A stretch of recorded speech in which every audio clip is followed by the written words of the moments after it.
आप सभी का आज की अस्मिता मूलक विमर्श की क्लास में स्वागत है। मित्रों, ये जो विषय का चयन आज की क्लास में मैंने किया है, ये राष्ट्रीय शिक्षा नीति 2020 के अंतर्गत हिंदी विषय के यमे पूर्वार्ध द्वितीय सेमेस्टर के अंतर्गत एक प्रश्न पत्र के रूप में इसको शामिल किया गया है। इस विषय पर चर्चा के लिए कई विद्यार्थियों के फ़ोन मेरे पास लगातार आ रहे थे, उनके मैसेज भी आ रहे थे कि सर इस विषय पे कोई एक क्लास आप आयोजित करिए ताकि परीक्षाओं की दृष्टि से हम सबको लाभ हो सके। क्योंकि परीक्षाएँ अत्यंत करीब हैं, इस दृष्टि को देखते हुए मैंने इस क्लास का आज आयोजन किया है। क्योंकि ये विषय इतना व्यापक है, इसको एक किसी छोटी-सी क्लास में समाहित करना अत्यंत दुष्कर कार्य है। फिर भी परीक्षाओं की दृष्टि से जो तथ्य महत्वपूर्ण रहे हैं अब तक, बार-बार परीक्षाओं में पूछे जाते रहे हैं, उनको ध्यान में रखते हुए मैंने एक त्वरित क्लास का आयोजन किया है, जिसमें महत्वपूर्ण महत्वपूर्ण चीज़ों पे हल्का-हल्का सा चर्चा करते हुए आगे बढ़ा जाए और विद्यार्थियों को लाभ हो सके, इस दृष्टि से मैंने आज की क्लास का आयोजन किया है। चलिए, हम लोग सबसे पहले चर्चा करते हैं कि आखिर ये अस्मिता मूलक विमर्श जो आज का विषय है, इसका अर्थ क्या होता है? इससे क्या हम समझते हैं? तो सब इसमें 2 शब्द मूलतः समझने वाले हैं, एक अस्मिता और दूसरा विमर्श। तो सबसे पहले हम समझने का प्रयास करेंगे कि आखिर अस्मिता क्या होती है? तो अस्मिता से मतलब होता है किसी की पहचान, आत्मसम्मान, स्वाभिमान, उसका आत्मगौरव। इससे जुड़ी यानी मूलतः उसकी पहचान से संबंधित जो संकट है, पहचान जो है, उसको उसकी अस्मिता कहा जाता है। किसी भी व्यक्ति, वर्ग, समाज, देश, किसी की भी वो अस्मिता हो सकती है, वो अस्मिता उसको कहा जाता है। और ये विमर्श क्या होता है? विमर्श का सामान्य अर्थ होता है चर्चा, परिचर्चा, संवाद, विचार, विश्लेषण, सोच-विचार, ये सारी चीज़ें होती हैं। किंतु इसका एक जो मूल बात होती है विमर्श में निहित होती है प्रतिरोध का भाव। इसमें प्रतिरोध, विरोध और क्रांति का भाव भी निहित होना चाहिए। यदि वो भाव नहीं है तो वास्तव में सच्चे अर्थों में विमर्श नहीं कहलाता है। तो इस तरह से हम देखते हैं अस्मिता मूलक विमर्श का मूल अर्थ ये होता है कि ऐसे व्यक्ति, ऐसा समाज जिसको पहचान का संकट है, उसकी बात उठाना, प्रतिरोधात्मक तरीके से उठाना, उसकी उसको उसके हक, उसके अधिकारों को दिलाने के लिए उसको आत्मसम्मान, उसका गौरव दिलाने से संबंधित जो बात है, उसको ज़ोर-शोर से उठाना, विरोधात्मक क्रांतिकारी स्वरूप में उठाना, ये अस्मिता मूलक विमर्श के अंतर्गत आता है। यदि हम लोग देखें तो चाहे भारत के परिप्रेक्ष्य में हो या विश्व के परिप्रेक्ष्य में हो, कुछ सामाजिक सांस्कृतिक कारणों से, परिवेश के कारण समाज का एक बड़ा तबका विकास की मुख्य धारा से जो सामाजिक, सांस्कृतिक, राजनीतिक, आर्थिक जो जीवन है मूल धारा का, उससे वो वंचित रहा है, उपेक्षित रहा है। उसमें कुछ सामाजिक, सांस्कृतिक, धार्मिक नीतियाँ ज़िम्मेदार रही हैं। तो जब आधुनिक वैज्ञानिक एवं तार्किक युग आया, तो उन वंचित वर्गों को भी समाज की मुख्य धारा में जोड़े जाने के लिए काफ़ी प्रयास किए गए विभिन्न विद्वानों, विभिन्न सामाजिक दार्शनिक चिंतकों के द्वारा। तो वही बात जब साहित्य में भी उठाई जाने लगी, तो उसको अस्मिता मूलक विमर्श के अंतर्गत शामिल किया गया। खास करके हमारे यहाँ हिंदी साहित्य की दृष्टि से देखा जाए तो 3 तरह के अस्मिता मूलक विमर्श के अंतर्गत 3 तरह के विमर्श समाहित किए गए हैं। एक स्त्री विमर्श, दलित विमर्श और आदिवासी विमर्श। कुछ अर्थों में किन्नर विमर्श भी अब शामिल होने लगा है, किंतु मूलतः ये 3 विमर्श हैं जो समाज की मुख्य धारा से कटे रहे।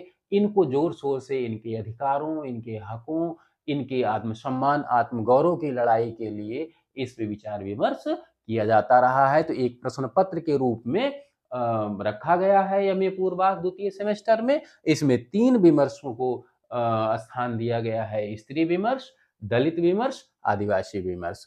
तो आइए हम लोग चर्चा करते हैं मूल जो बिंदु हैं सिलेबस के अनुसार, पाठ्यक्रम के अनुसार उस पे चर्चा करते हैं। सबसे पहले है अस्मिता से आशय।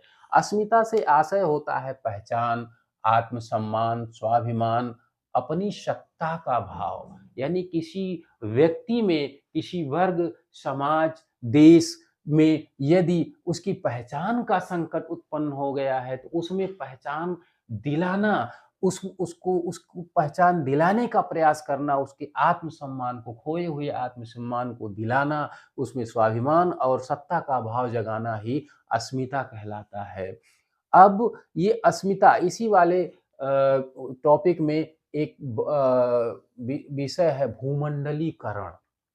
मित्रों, ये भूमंडलीकरण, इसको ग्लोबलाइजेशन भी कहते हैं और वैश्वीकरण भी एक नाम दिया जाता है।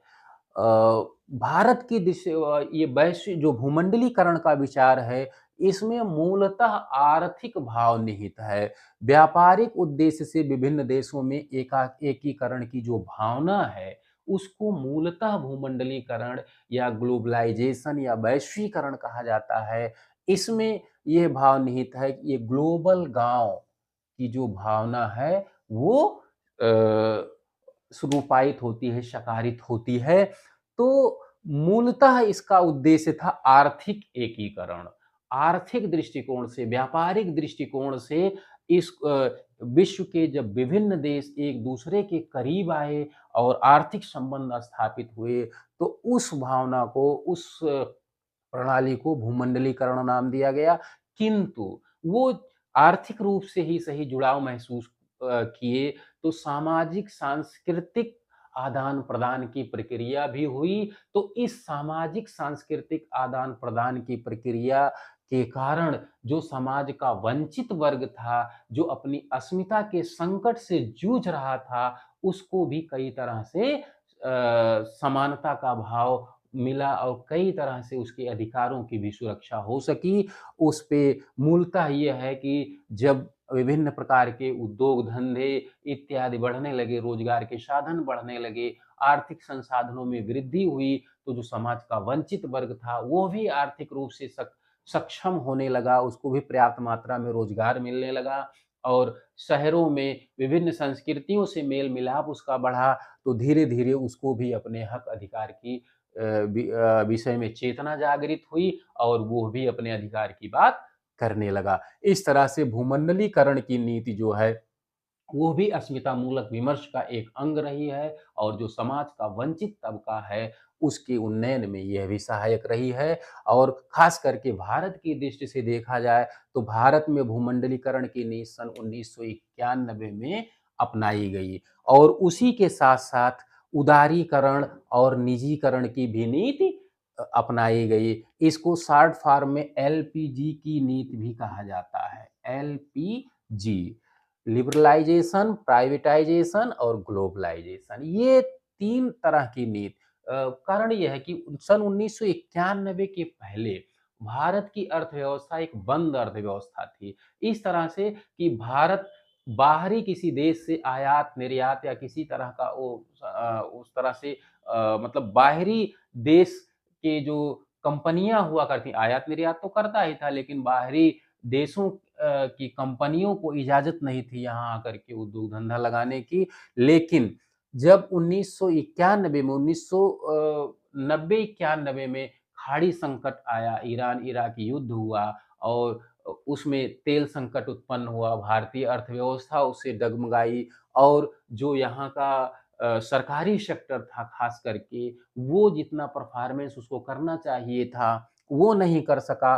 तो इस कारण से भारत की आर्थिक स्थिति बहुत दयनीय हो गई। आर्थिक स्थिति दयनीय हो गई और उससे उबारने के लिए, इस आर्थिक संकट से उबारने के लिए उस समय की गवर्नमेंट ने ये आर्थिक भूमंडलीकरण, उदारीकरण और निजीकरण की नीति अपनाई। उस समय वित्त मंत्री डॉक्टर मनमोहन सिंह हुआ करते थे और पीवी नरसिम्हा राव प्रधानमंत्री थे। उस समय ये नीति अपनाई गई और उससे कई विदेशी कंपनियों को भारत में अपना उद्योग धंधा लगाने की अनुमति मिली। भारतीय कंपनियां भी धीरे धीरे भारत से बाहर गईं और यहाँ पे जो उद्योग धंधों के लगाने की नीति थी, उसको काफ़ी लिबरल बनाया गया, उदार बनाया गया, लाइसेंसिंग व्यवस्था को उदार बनाया गया और निजी क्षेत्रों में भी जिनके पास पूँजी थी, सरकारी सेक्टर के विभिन्न उद्योगों में निजी सेक्टर को भी महत्व दिया गया ताकि उसकी गुणवत्ता में वृद्धि हो सके। इस तरह से जो अस्मिता यानी जो समाज के वंचित तबके थे, उनको भी इस विकास का लाभ मिलना शुरू हुआ। इसलिए अस्मिता से भूमंडलीकरण की नीति भी जुड़ी हुई है। अब आइए मित्रों, हम आते हैं स्त्री विमर्श पे। आखिर ये स्त्री विमर्श क्या होता है? सबसे पहले हम चर्चा करेंगे कि पुरुषों के समकक्ष स्त्रियों की राजनीतिक, सामाजिक और शैक्षिक समानता का आंदोलन। ये जो स्त्री विमर्श है, पुरुषों के समकक्ष, पुरुषों के बराबर स्त्रियों की भी राजनीतिक अधिकार हों, सामाजिक अधिकार हों और शिक्षा प्राप्त करने का अधिकार हों। चूँकि इसके पहले स्त्रियों को पुरुषों के बराबर राजनीतिक, सामाजिक, सांस्कृतिक, आर्थिक अधिकार प्राप्त नहीं थे। इसलिए उनको उनके समकक्ष अधिकार दिलाने की बात होने लगी। वो सारी चीज़ें स्त्री विमर्श के अंतर्गत समाहित किया गया। अब देखा जाए वैश्विक स्तर पे कि सबसे पहले कब ये विचार केंद्र में उठ कर के आया, कब ये समाज में उठ के आया कि स्त्रियों को भी उनका अधिकार दिलाया जाए, तो ये सबसे पहले निकल के आता है फ्रांसीसी क्रांति जो 1789 में थी, शुरुआत हुई थी उसकी। उस क्रांति के दौरान सन 1792 में स्त्रियों के अधिकारों की बहाली का दस्तावेज जारी किया गया। वहाँ के तमाम सामाजिक चिंतकों के द्वारा और उस जो फ्रांसीसी क्रांति का मूल नारा था वो समानता, स्वतंत्रता और बंधुत्व। समानता, स्वतंत्रता और बंधुत्व का जो नारा था उसमें स्त्रियों की तरफ से ये आवाज़ उठाई गई कि ये जो समानता, स्वतंत्रता, बंधुत्व है इसमें स्त्रियों को भी बराबर की भागीदारी दी जाए। अर्थात समानता, स्वतंत्रता और बंधुत्व स्त्रियों के लिए भी समान रूप से लागू हो, उनके साथ भी ऐसा ही व्यवहार किया जाए, इसकी मांग की गई। आगे चल करके सन 1848 ईस्वी में न्यूयॉर्क में महिला सम्मेलन आयोजित हुआ। उसमें नारी स्वतंत्रता पर घोषणा पत्र जारी किया गया। नारी स्वतंत्रता पर घोषणा पत्र जारी किया गया और इस सम्मेलन में कानूनी, शैक्षिक और व्यावसायिक समानता की मांग की गई स्त्रियों के लिए। और मत देने का अधिकार, उनको भी जो सरकार, लोकतांत्रिक सरकार जो बनती थी, उसको चुनने में उनको भी अपना मत, अपना वोट प्रदान करने का अधिकार की मांग की गई। आगे चल कर के संयुक्त राष्ट्र संघ के द्वारा सन 1946 में एक आयोग गठित किया गया। इस आयोग का काम ये था कि महिलाओं से संबंधित उनके समानता, उनके आर्थिक, सामाजिक, राजनीतिक, शैक्षिक अधिकारों की बात करना, उनको अधिकार दिलाने का प्रयास करना, ये बात इस आयोग में की गई जो संयुक्त राष्ट्र संघ के द्वारा स्थापित हुआ। अब देखा जाए कि भारत में स्त्री अधिकारों को लेकर के सबसे पहला प्रयास किसने किया, तो उसमें निसंदेह रूप से आता है सबसे पहले प्रयास के रूप में, वास्तविक प्रयास के रूप में सावित्रीबाई फूले का नाम आता है। ये महात्मा ज्योतिबा फूले की पत्नी थी। जिस तरह से ज्योतिबा फूले जी ने अपने समाज वंचित तबके को जगाने के लिए, समाज सुधार की दृष्टि से उनके अधिकारों के लिए अपना जीवन पूरा समर्पित कर दिया, उसी तरह से उनकी जीवन संगनी सावित्रीबाई फूले, इन्होंने भी कंधे से कंधा मिला करके उनका और इन्होंने स्त्रियों के जीवन में गुणात्मक परिवर्तन, सकारात्मक सुधार, उनके अधिकारों की लड़ाई लड़ने के लिए उनका साथ दिया और खास करके इन्होंने अपना मुख्य मुद्दा शिक्षा पे केंद्रित किया। उनका ये प्रयास रहा कि यदि स्त्रियों को उन वास्तविक रूप से शिक्षित कर दिया जाएगा, तो अन्य सारी समस्याएँ अपने आप समाप्त हो जाएँगी। इस दृष्टि को ध्यान में रखते हुए ज्योतिबा फूले एवं सावित्रीबाई फूले दोनों लोगों ने मिलकर के सम्मिलित प्रयास से 1848 ईस्वी में पुणे में पहले महिला विद्यालय की स्थापना की गई।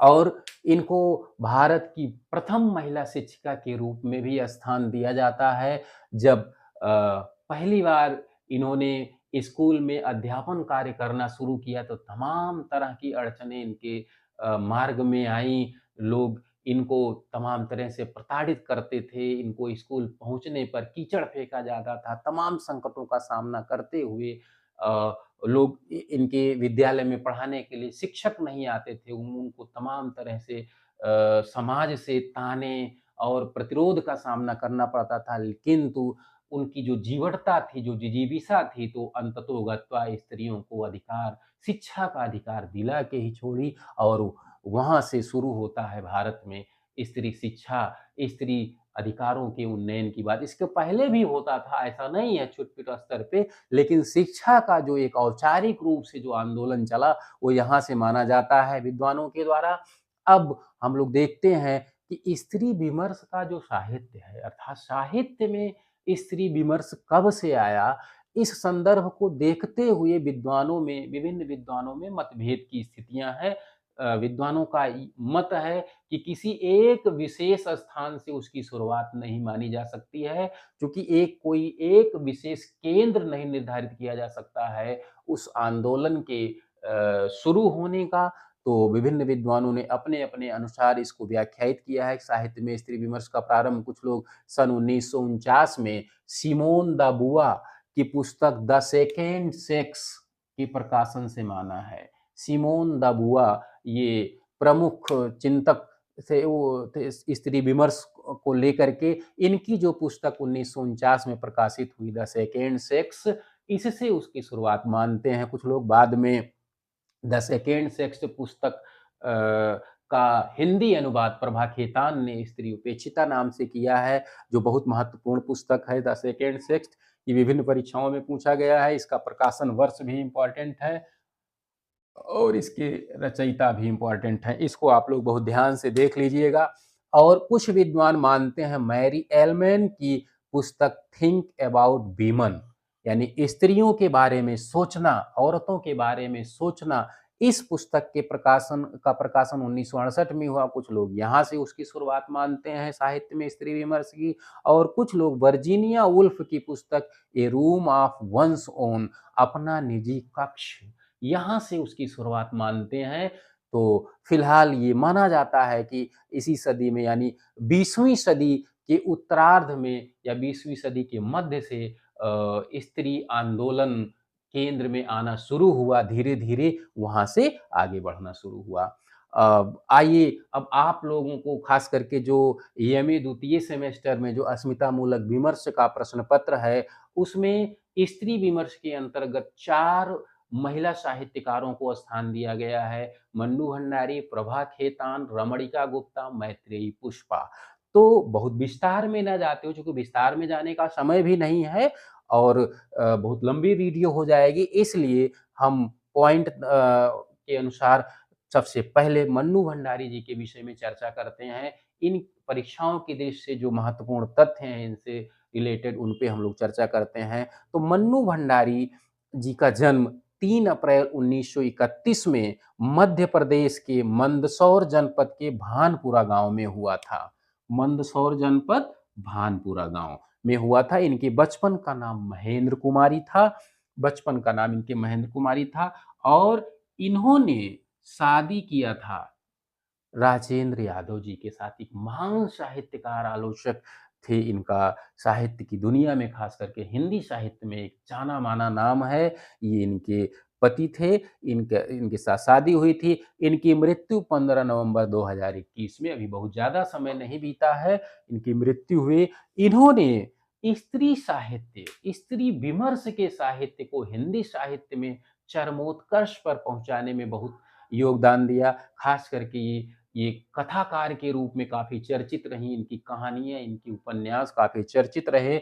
आइए हम लोग, चूँकि कृतियाँ बहुत बार-बार पूछी जाती रही हैं परीक्षाओं में, इसलिए इनकी कृतियों पे विशेष चर्चा कर लेना आवश्यक है। ये इनकी जो कहानी है, कुछ कहानियाँ जो महत्वपूर्ण हुईं, चर्चित हुईं, वो है सबसे पहली कहानी यही सच है।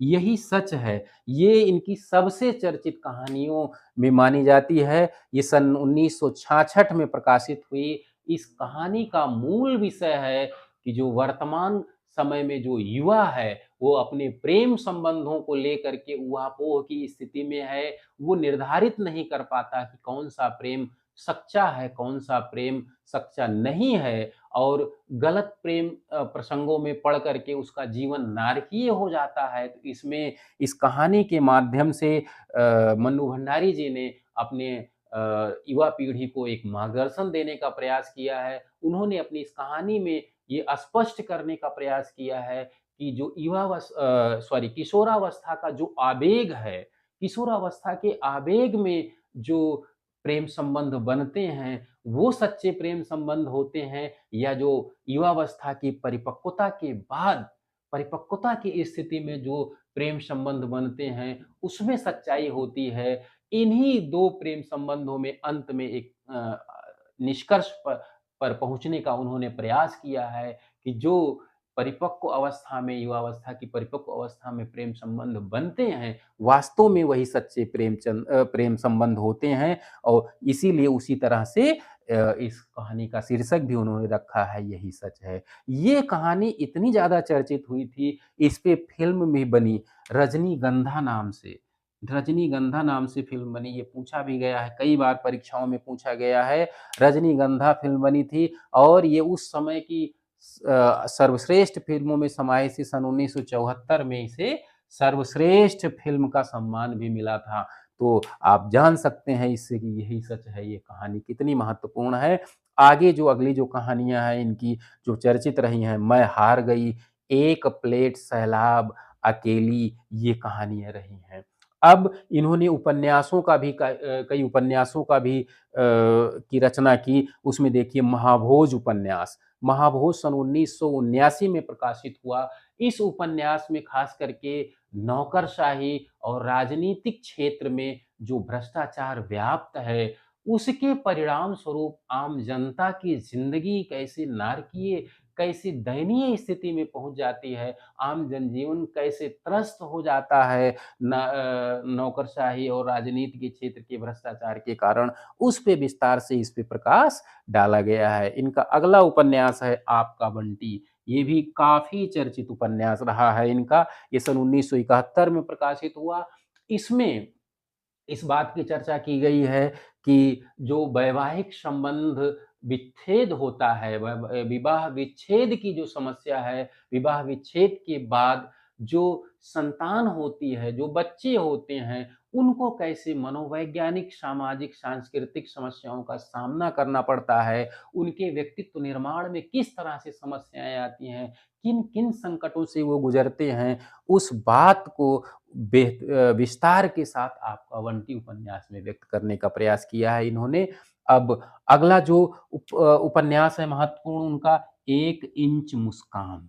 1 इंच मुस्कान, ये सन 1962 में प्रकाशित हुआ। ये खास करके काफ़ी चर्चित ये भी उपन्यास रहा है, और इसकी एक विशेषता ये रही है कि इस उपन्यास की रचना इन्होंने अपने पति राजेंद्र यादव के साथ मिलकर के, यानी मन्नू भंडारी और राजेंद्र यादव दोनों के सम्मिलित प्रयास से इस उपन्यास का सृजन हो सका। इसमें खास करके जो युवावस्था में प्रेम संबंध बनते हैं, उसकी दुखद कहानी, दुखद परिणामों के विषय में चर्चा की गई है, इस पे व्यापक रूप से चर्चा की गई है। इनकी आत्मकथा भी प्रकाशित हुई, एक कहानी यह भी, इस शीर्षक से प्रकाशित हुई सन 2007 में, और एक नाटक भी इन्होंने लिखा, बिना दीवारों का घर। बिना दीवारों का घर, ये सन 1966। विमर्श के पाठ्यक्रम में शामिल जो अगली लेखिका हैं, वो हैं मैत्रेयी पुष्पा। मैत्रेयी पुष्पा, इनका जन्म 30 नवंबर 1944 ईस्वी में अलीगढ़ के सिकुर्रा गांव में हुआ था। अलीगढ़ के सिकुर्रा गांव में। इनका भी स्त्री लेखन, यानी दलित स्त्री विमर्श के लेखन की दृष्टि से काफ़ी महत्वपूर्ण स्थान है। ये भी एक महिला कथाकार के रूप में काफ़ी चर्चित रही हैं। इनके उपन्यास और कहानी संग्रह काफ़ी प्रसिद्ध हुए हैं, और इनकी जो महत्वपूर्ण इनके जन्म के बारे में मैं बता दूं, खास करके इनका जीवन जो है बुंदेलखंड क्षेत्र में अधिकांश रूप से व्यतीत हुआ, और इनकी शिक्षा जो एमए तक की शिक्षा है वो झांसी जनपद से ही प्राप्त हुई। तो इनका उस क्षेत्र की संस्कृति, सामाजिक व्यवस्था का भी इनके जीवन पे काफ़ी गहरा असर रहा। और इनकी कृतियों के बारे में हम लोग चर्चा कर लें, चूँकि कृतियाँ परीक्षाओं की दृष्टि से काफ़ी महत्वपूर्ण रही हैं। उसमें इन्होंने आत्मकथा लिखी, कस्तूरी कुंडल बसे। इसका पहला भाग आत्मकथा का कस्तूरी कुंडल बसे नाम से 2003 में प्रकाशित हुआ। और इनकी आत्मकथा का जो दूसरा भाग है, बहुत ही इम्पोर्टेंट है, गुड़िया भीतर गुड़िया, काफ़ी चर्चित रहा। 2008 में ये प्रकाशित हुआ। ये बार-बार परीक्षाओं में पूछा गया है, इसको ध्यान रखिएगा। और उपन्यासों में जो इनका महत्वपूर्ण उपन्यास रहे हैं, अल्मा कबूतरी। अल्मा कबूतरी जो उपन्यास है, ये बुंदेलखंड की एक जनजाति है, कबूतरी जनजाति, उसके जीवन पे आधारित है, जो कि अंग्रेजी शासन काल से ही उस जनजाति को जन्मजात अपराधी मान लिया जाता है।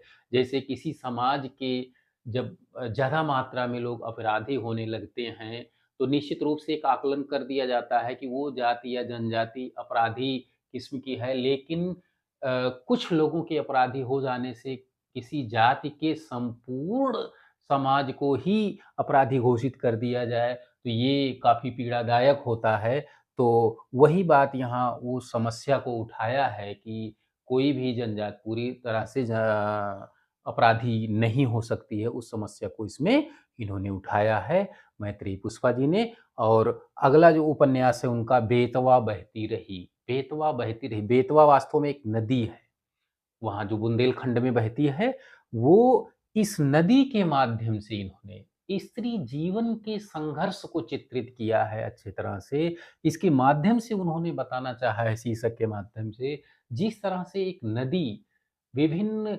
गंदगियों को साफ करते हुए, अपने साथ लेते हुए निरंतर एक सौम्य भाव से बहती चली जाती है, अपने रास्ते पे चली जाती है, आगे बढ़ती हुई चली जाती है। उसी तरह से स्त्री भी जो है अपने जीवन में विभिन्न दुखों और कष्टों को झेलते हुए, उसको पीछे छोड़ते हुए अपने जीवन यात्रा को आगे बढ़ाती चली जाती है। तो इस बात का जिक्र इन्होंने यहाँ पे किया है। चाक उपन्यास में स्त्रियों के साथ-साथ किसानों की भी समस्याओं को इन्होंने दर्ज किया है। इसका और इनके उपन्यास हैं महत्वपूर्ण, इदन्नमम, स्मृतिदंश, गुनाह बेगुनाह, झूला नट। ये इतने उपन्यास इनके महत्वपूर्ण रहे हैं, जिनकी इन्होंने रचना की, ये काफ़ी चर्चित भी रहे हैं। कहानी संग्रहों में देखें तो इनका कहानी संग्रह त्रियाहट, ये काफ़ी चर्चा में रहा है। चिन्हार, फैसला, सेंध, ये अब फूल नहीं खिलते, बोझ, ये कहानी संग्रह, इन कहानी संग्रहों में संकलित कहानियाँ अपने समय के की जो सच्चाई है, जो महिला जीवन की, वो समाज की जो सच्चाई है, उसको बयाँ करती हैं, बहुत व्यापक रूप से, मार्मिक ढंग से प्रस्तुत करती हैं। और इसी तरह से इन्होंने कुछ निबंध भी लिखा, उसमें एक संग्रह निबंधों का कर दिया, वो है खुली खिड़कियाँ नाम से। ये भी काफ़ी महत्वपूर्ण है, इनका पूछा जाता है कई बार। खुली खिड़कियाँ नाम से निबंधों का संग्रह इनका है। और यात्रा संस्मरण, इन्होंने अपनी जो यात्राएँ की उसका संस्मरण इन्होंने लिखा, आँगन पाखी नाम से कर दिया। इनका एक कविता संग्रह है, लकीरें। लकीरें, जो इन्होंने कविताएँ लिखी उसको इस संग्रह में संकलित कर दिया। और इस क्रम में जो अगली लेखिका हैं, जो आपके पाठ्यक्रम में शामिल हैं अस्मितामूलक विमर्श के प्रश्न पत्र में, वो हैं प्रभा खेतान। प्रभा खेतान स्त्री साहित्यकारों में, स्त्री विमर्श के साहित्यकारों में इनका अपना एक महत्वपूर्ण स्थान है। और बहुत ही बोल्ड तरीके से, बहुत ही खुल कर के, दमदारी के साथ इन्होंने स्त्रियों की विभिन्न समस्याओं को अपनी रचनाओं में प्रस्तुत किया है। और इनका जन्म 1 नवंबर 1942 को हुआ, मृत्यु 20 सितंबर 2008 को हुई। और ये इन्होंने खुद का व्यवसाय स्थापित किया और आर्थिक रूप से स्वावलंबी रहीं। एक व्यवसायी के रूप में भी काफ़ी चर्चित रहीं, साहित्यकार के रूप में तो इनकी प्रसिद्धि थी ही थी, लेकिन एक व्यवसायी के रूप में भी इन्होंने अपना नाम कमाया था। अच्छा, इनका चमड़े का सामान का व्यापार होता था, सिले-सिलाए वस्त्रों का निर्यात करती थीं। और उसकी एक कंपनी थी इनकी अपनी न्यू होराइज़न लिमिटेड, इसकी ये प्रबंध निदेशक थीं।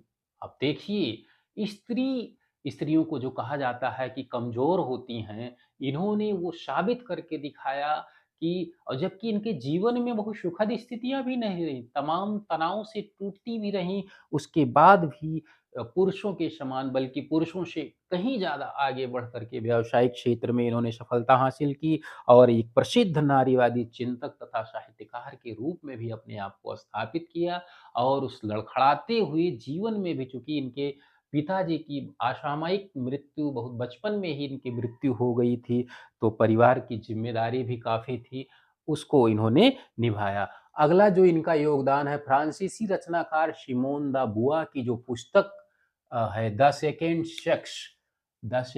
सेक्स का इन्होंने हिंदी अनुवाद प्रकाशित किया स्त्री उपेक्षिता नाम से। ये काफ़ी चर्चित रहा है और काफ़ी महत्वपूर्ण है, इसको आप लोग ध्यान रखिएगा। इनकी रचनाओं में सबसे महत्वपूर्ण है अन्य से अनन्या, जिसका जिसने इनको हिंदी साहित्य जगत में हीरो बना दिया, एक तरह से चर्चा में ला दिया, चर्चा के केंद्र में ला दिया, अन्य से अनन्या। आप लोगों के पाठ्यक्रम में ये अलग से स्पेशली अन्य से अनन्या इनकी आत्मकथा पढ़ाई जाती है, पाठ्यक्रम में है और ये सबसे बड़ी बात है कि इनकी मृत्यु से जस्ट एक वर्ष पहले 2008 में इनकी मृत्यु होती है और 2007 में इनकी आत्मकथा अन्य से अनन्या प्रकाशित होती है। इसमें इन्होंने अपने प्रेम संबंधों को जिसको समाज इजाज़त नहीं देता, जिसको समाज नाजायज़ बताता है, उस प्रेम संबंध को इन्होंने दमदारी के साथ स्थापित किया है और इस बात को ध्यान में रखते हुए स्थापित किया है कि जब पुरुष अपने प्रेम संबंधों को प्रस्तुत करने में खुशी के साथ एक गर्व का महसूस करता है, उसी तरह से इन्होंने अपने प्रेम संबंध को बहुत मजबूती के साथ और सच्चाई के साथ रखा है। दरअसल होता ये है कि 11 वर्ष की अवस्था में ही इनके पिताजी की मृत्यु होती है और एमए करने के दौरान लगभग 21-22 वर्ष की अवस्था इनकी रहती है। उसी के दौरान इनको आँख की का इलाज कराने एक डॉक्टर के पास जाना पड़ता है। वो 4 बच्चों का पिता होता है और उस इलाज की प्रक्रिया के दौरान इनसे उनका प्रेम हो जाता है और ये प्रेम इतना ज़्यादा बढ़ जाता है कि वो फिर इनके जीवन का एक अभिन्न हिस्सा बन कर के रह जाता है और इन्होंने जीवन भर अविवाहित रहने का प्रण लिया और अविवाहित रहीं भी और इन्होंने डॉक्टर को ये आश्वासन भी दिलाया कि मैं आपसे का केवल प्रेम चाहती हूँ, आप से आर्थिक सहयोग के लिए मैं नहीं जुड़ी हूँ और चूँकि डॉक्टर की पत्नी भी थीं, तो एक महिला को दूसरी पत्नी होने पर किन-किन कष्टों का सामना करना पड़ता है, समाज के ताने को सुने, इनकी पत्नी को ताने को सुने और बार-बार इनकी भी समस्याओं को इनकी ओर से चूँकि ये परिवार से जब प्रताड़ित होते थे, परिवार से आशंकित होते थे, तो बार-बार इनकी भी डाँट सहनी पड़ती थी और अंत में यही है कि जिसके लिए उन्होंने अपना सब कुछ न्यौछावर कर दिया, जिस प्रेमी के लिए यानी जिस डॉक्टर के लिए इन्होंने अपना सब कुछ दाँव पर लगा दिया, पूरी लोक लज्जा को दाँव पर लगा दिया, उन्हीं से इनको सबसे ज़्यादा अंत में दुःख प्राप्त होता है और जो वास्तव में सम्मान मिलना चाहिए वो इनको नहीं मिलता है। इन विषम परिस्थितियों से जूझते हुए भी इन्होंने अपने आप को स्थापित किया, कई बार टूटते हुए, बिखरते हुए पुनः हिम्मत धारण करते हुए भी इन्होंने अपने आप को स्थापित किया और ये जो अन्य से अनन्या इनकी आत्मकथा है, वो एक स्त्री जीवन के संघर्ष को, उसकी विवशता को बहुत ही मार्मिक ढंग से प्रस्तुत करती है और इनके उपन्यासों में भी स्त्री समस्या बहुत ही दमदारी के साथ उठ के आती है। छिन्नमस्ता इनका प्रसिद्ध उपन्यास है छिन्नमस्ता और एक उपन्यास इन्होंने लिखा एड्स, उपन्यास एक अगला इन्होंने लिखा तालाबंदी, पीली आँधी नाम से उपन्यास लिखा। इन उपन्यासों में स्त्री समस्याओं को बहुत ही मज़बूती के साथ रखा गया है, बहुत ही खुल करके उन्होंने स्त्रियों के जीवन की समस्या को स्पष्ट किया है। इनका कविता संग्रह भी प्रकाशित हुआ है, अपरिचित उजाले। अपरिचित उजाले और दूसरा है एक और आकाश की खोज। ये इनकी महत्वपूर्ण रचनाएं रही हैं जो परीक्षा की दृष्टि से महत्वपूर्ण है। इसको आप लोग ध्यान से लिख लीजिएगा या देख लीजिएगा अच्छे से। अब आपके पाठ्यक्रम में जो अगली महिला लेखिका हैं जिनको स्थान मिला है वो है रमणिका गुप्ता। रमणिका गुप्ता जी का जन्म 22 अप्रैल 1930 में पंजाब के सुनाम नामक स्थान पर हुआ था और मृत्यु 26 मार्च 2019 को नई दिल्ली। मैं जन्म मृत्यु का उल्लेख इसलिए कर दे रहा हूँ बार-बार हर साहित्यकार का जो आपके पाठ्यक्रम में है, क्योंकि कई बार उनके जन्म मृत्यु से की तिथियों से संबंधित भी प्रश्न पूछ लिए जाते हैं, खास करके बहुविकल्पीय परीक्षाओं में, इसलिए मैं उनका चर्चा कर दे रहा हूँ यहाँ पे। अब देखिए इन्होंने इनका बहुत बड़ा योगदान है स्त्री विमर्श को आगे बढ़ाने में, स्त्री साहित्य को आगे बढ़ाने में। इन्होंने साहित्यकार के साथ-साथ सामाजिक कार्यकर्ता और राजनीतिक क्षेत्र में भी सक्रियतापूर्वक ये जुड़ी रहीं, सक्रियतापूर्वक इन्होंने जुड़ाव रखा और इसका उदाहरण ये है कि मृत्यु से तुरंत पहले झारखंड में ये मांडू के विधायक पद पर कार्यरत थीं। विधायक जैसे पद पर ये पहुँची, एक साहित्यकार होते हुए और सामाजिक कार्यकर्ता का दायित्व निभाते हुए भी इतना बड़ा रास्ता तय किया और ये स्त्रियों के लिए एक बहुत बड़ा उदाहरण प्रस्तुत किया कि स्त्री भी सब कुछ कर सकती है, पुरुषों से कहीं भी किसी मामले में कम नहीं है। अपने इन राजनीतिक जीवन से, साहित्यिक जीवन से, सामाजिक कार्यकर्ता के प्रेरणादायक जीवन से इन्होंने यह स्थापित कर दिया और स्त्री समाज को काफ़ी प्रेरित किया।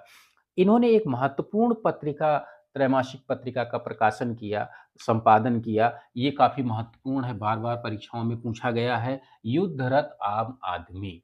युद्धरत आम आदमी त्रैमासिक पत्रिका का लंबे समय तक इन्होंने संपादन भी किया।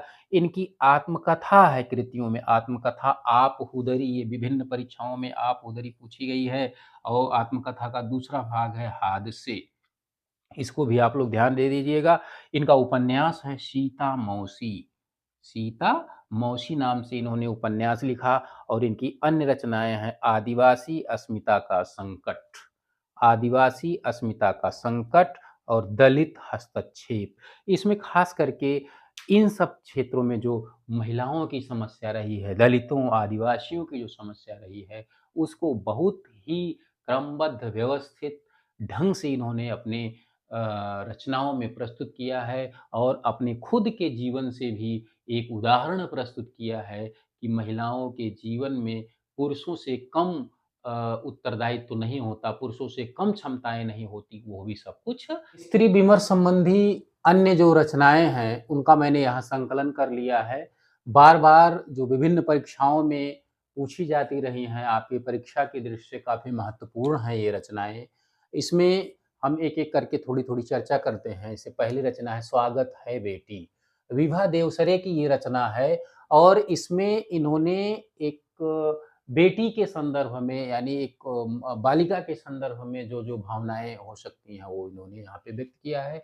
जो अगली रचना है आशा रानी बोहरा की स्त्री सरोकार, स्त्री संघर्षों, उनके जीवन में आने वाली विभिन्न प्रकार की समस्याओं को इसमें चित्रित किया गया है और अगली जो रचना है हम सभ्य औरतें, इसमें मनीषा जी ने इसको लिखा है इस पुस्तक को और इसमें लिखा है ये चीज़ प्रस्तुत है कि कैसे स्त्रियों से ही बार-बार सभ्य होने की, समझौता करने की बात की जाती है, पुरुषों से क्यों नहीं ये चीज़ की जाती है, ये चीज़ इसमें इस पुस्तक में लिखा है इन्होंने। बाधाओं के बावजूद नई औरत, इसको इसकी रचना किया है उषा महाजन जी ने। इसमें बाधाओं के बावजूद यानी जो विभिन्न प्रकार के संकटों का, विभिन्न प्रकार के संघर्षों का सामना करते हुए स्त्रियों का एक नवीन व्यक्तित्व निखर के आ रहा है, उसके संदर्भ में इन्होंने लिखा है उषा महाजन जी ने कि एक नई औरत जो नई चेतना, तार्किकता, वैज्ञानिकता और अपने अधिकारों के प्रति जो सचेत औरत है, वो किस तरह से विभिन्न संघर्षों को झेलते हुए भी अपने वजूद को बनाए हुए है, उसमें इन्होंने इस बात को लिखा है। स्त्री विमर्श समाज और साहित्य, क्षमा शर्मा जी ने इस अपनी इस पुस्तक में स्त्री विमर्श को समाज किस दृष्टिकोण से देखता है और साहित्य कैसे उसको प्रस्तुत करता है, कैसे उसको अभिव्यक्त करता है, इस चीज़ को अच्छे से इसमें उठाया है। अगली रचना जो औरत के लिए औरत, ये बहुत ही महत्वपूर्ण रचना है, कई परीक्षाओं में पूछी गई है, नासिरा शर्मा जी की, इसको आप लोग ध्यान दे दीजिएगा। इसमें इन्होंने इस बात का ज़िक्र किया है कि एक औरत दूसरी औरत के लिए किस तरह से सहयोग कर सकती है, कैसे एक दूसरे के सहयोग से औरतों का यानी महिलाओं का सशक्तिकरण संभव हो सकता है। अगली जो रचना है महत्वपूर्ण है स्त्री घोष, ये कुमुद शर्मा जी की रचना है। और अगली जो महत्वपूर्ण रचना है खुली खिड़कियां, मैत्रेयी पुष्पा जी ने इसको लिखा है। मूलतः ये इनका निबंध संग्रह है और इस संग्रह में जो निबंध लिखे हैं इन्होंने, उसमें स्त्रियों का जो दर्द है बहुत मार्मिकता के साथ, बहुत ही क्रमबद्ध व्यवस्थित ढंग से इसमें प्रस्तुत किया है। अगला है हिंदी साहित्य का आधा इतिहास, सुमन राजे जी का। ये बहुत ही महत्वपूर्ण इतिहास ग्रंथ है। इसमें प्राचीन काल के से लेकर के आज तक स्त्रियों का जो महत्वपूर्ण योगदान रहा है, उसको इन्होंने प्रस्तुत किया है कि वैदिक काल में और उत्तर वैदिक काल में, मध्य काल में, फिर आधुनिक काल में किस तरह से महिलाएं अपना योगदान की हैं और महिलाओं को अब तक का जो इतिहास लिखा गया है हिंदी साहित्य का, उसमें वाजिब स्थान नहीं दिया गया है। इस बात को लेकर के इन्होंने हिंदी साहित्य का आधा इतिहास लिखा। पुस्तक का नाम ही लिखा कि चूंकि स्त्रियों का इतिहास इसमें मुख्य रूप से इन्होंने शामिल किया है। अब अगली जो महत्वपूर्ण पुस्तक है, ये कई परीक्षाओं में पूछा गया है, इसको अच्छे से आप लोग ध्यान में रखिएगा। औरत कल, आज और कल, ये आशा रानी बोहरा की पुस्तक है। यानी महिलाओं का कल, यानी प्राचीन काल में क्या स्थिति थी, वर्तमान में क्या स्थिति है और भविष्य भविष्य में क्या स्थिति संभावित हो सकती है, इस पे विस्तार से इन्होंने चर्चा किया है। और अगली जो महत्वपूर्ण रचना है यह संभव है, ये किरण बेदी जी के द्वारा लिखी हुई है। ये आप लोगों को जानकारी होनी चाहिए, किरण बेदी जी भारत की पहली महिला आईपीएस हैं। आईपीएस बहुत ही जीवटता से युक्त महिला है। इन्होंने लिखा है यह संभव है, यानी स्त्रियां पुरुषों के समकक्ष कंधे से कंधा मिलाकर के सामाजिक, राजनीतिक, सांस्कृतिक विभिन्न क्षेत्रों में अपना योगदान कर सकती हैं। इस बात का इन्होंने यहाँ पे प्रेरणादायी ढंग से उन संघर्षों को चित्रित किया है कि स्त्रियों के लिए भी सब कुछ संभव है पुरुषों जैसा। अब अगली जो पुस्तक है स्त्री संघर्ष का इतिहास, उसको लिखा है राधा कुमार। तो स्त्री संघर्ष का इतिहास यानी स्त्रियों का जो प्राचीन काल से लेकर के आज तक का जो लंबा संघर्ष रहा है, जिन जिन विषम परिस्थितियों से गुजरते हुए उनका एक नवीन व्यक्तित्व निखर के आया है, उसको इस पुस्तक में राधा कुमार ने स्पष्ट किया है। और अगली जो महत्वपूर्ण पुस्तक है आधी दुनिया का सच, कुमुद शर्मा जी ने लिखा। आधी दुनिया का सच यानी आधी दुनिया का मतलब पूरी दुनिया में जो आबादी है लगभग लगभग उसका 50% मान लिया जाता है कि स्त्रियों की आबादी है। हालांकि एग्जैक्ट नहीं है लेकिन लगभग उतना है। तो इसमें स्त्रियों की समस्या यानी जो दुनिया की आधी आबादी है, स्त्रियों की पूरी समस्या का सच्चाई क्या है, उसकी प्रामाणिक उसकी पीड़ा क्या है, उसमें इसको अभिव्यक्त दिया गया है। देवदासी या धार्मिक वेश्या एक पुनर्विचार, जो अगली पुस्तक है देवदासी या धार्मिक वेश्या एक पुनर्विचार, इस पुस्तक को लिखा है प्रियदर्शनी जी ने। ये स्त्रियों की बहुत ही संवेदनशील समस्या को उठाया गया है जो प्राचीन काल में चर्चित थी, देवदासी प्रथा, जिसमें लोग अपनी बेटियों को बचपन में ही मंदिरों के मठों में मंदिरों में सौंप देते थे और ये मानते थे कि इसका विवाह भगवान के साथ हो गया, भगवान की शरण में, भगवान के आशीर्वाद में रहेगी। और वहाँ के जो मठ के पुजारी हुआ करते थे, महंत हुआ करते थे, वो उनका शोषण किया करते थे, शारीरिक, आर्थिक, मानसिक हर तरह का शोषण करते थे। उस परंपरा को देवदासी प्रथा कहा गया है। और देवदासी परंपरा किस तरह से स्त्रियों को प्रताड़ित करती रही है, कैसे उसका शोषण करती रही है, इसमें इस बात का बहुत अच्छे से व्याख्यायित किया गया है। मौसम बदलने की आहट, अगली जो रचना है मौसम बदलने की आहट, ये अनामिका जी ने इसको लिखा है। और ये मौसम बदलने की आहट इस बात का परिचायक है कि जो प्राचीन काल की स्त्री है वो आज के समय की स्त्री उससे बहुत भिन्न है, बहुत बदल चुकी है, उसमें चेतना जागृत हो चुकी है, वो अब अपने अधिकारों के प्रति जागृत हो चुकी है, अब वो अपना शोषण नहीं सहेगी। अगली जो अनामिका जी की अगली जो रचना है वो स्त्री विमर्श की उत्तर गाथा। उत्तर गाथा मतलब बाद की जो गाथा है, जो उसकी जीवन की समस्याएं, जीवन संघर्ष है, उसको इसमें चित्रित किया गया है। और अगली रचना है तिरिया चरित्र उत्तरकांड, इसको भी अनामिका जी ने ही लिखा है। तिरिया चरित्र का आशय होता है स्त्रियों का चरित्र, जो उत्तरकांड में वर्णित किया गया है।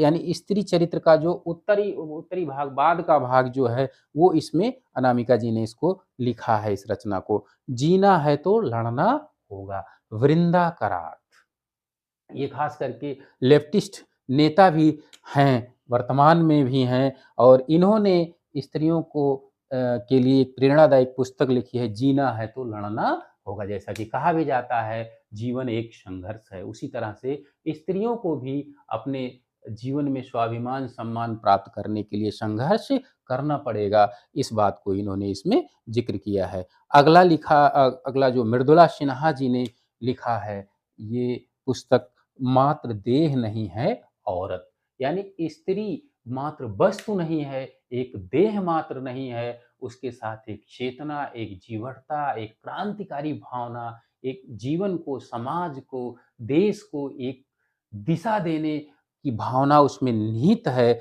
इस चीज का जिक्र इसमें किया है।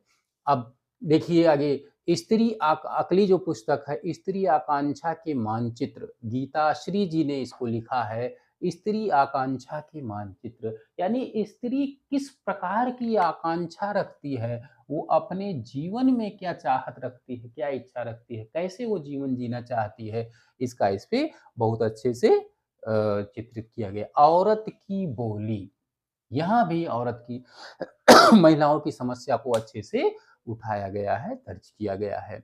अगली जो पुस्तक है स्त्री मुक्ति संघर्ष और इतिहास, ये रमणिका जी की महत्वपूर्ण पुस्तक है। इसमें रमणिका जी ने स्त्री मुक्ति के विभिन्न मार्गों को दर्शाया है कि कैसे स्त्री मुक्ति हो सकती है, संभव हो सकती है, और उसका क्या संघर्ष है, उसका क्या इतिहास है, इसको भी इसमें व्यापक रूप से दर्ज है। अब अगली जो पुस्तक है तहखानों में बंद अक्ष। तहखानों में बंद अक्ष यानी जो दर्द हैं, जो छुपे हुए हैं तहखानों में, उनको इसमें प्रस्तुत किया है चित्रा मुदगल ने। खास करके जो स्त्री जीवन में जो आंतरिक पीड़ा है उसको यहाँ पे चित्रा मुदगल जी ने इस पुस्तक में प्रस्तुत किया है। हिंदी साहित्य का ओझल नारी इतिहास, ओझल नारी इतिहास, इस पुस्तक को लिखा है नीरजा माधव ने। ओझल, ओझल का मतलब जो आंखों के सामने नहीं आया, अर्थात जिसपे अभी तक दृष्टि ही नहीं गई, दृष्टिपात ही नहीं किया गया, जिसपे पर्दा ही पड़ा रहा, उस स्त्री के संघर्ष को सबके सामने लाने का प्रयास इसमें किया गया है। स्त्री लंबा सफर, इस पुस्तक को लिखा है मृणाल पांडे जी ने। स्त्रियों का जो लंबा जीवन सफर है, लंबा जीवन संघर्ष है, उसको इसमें रखा गया है। और अगली जो रचना है परिधि पर स्त्री, ये मृणाल पांडे जी की ही है।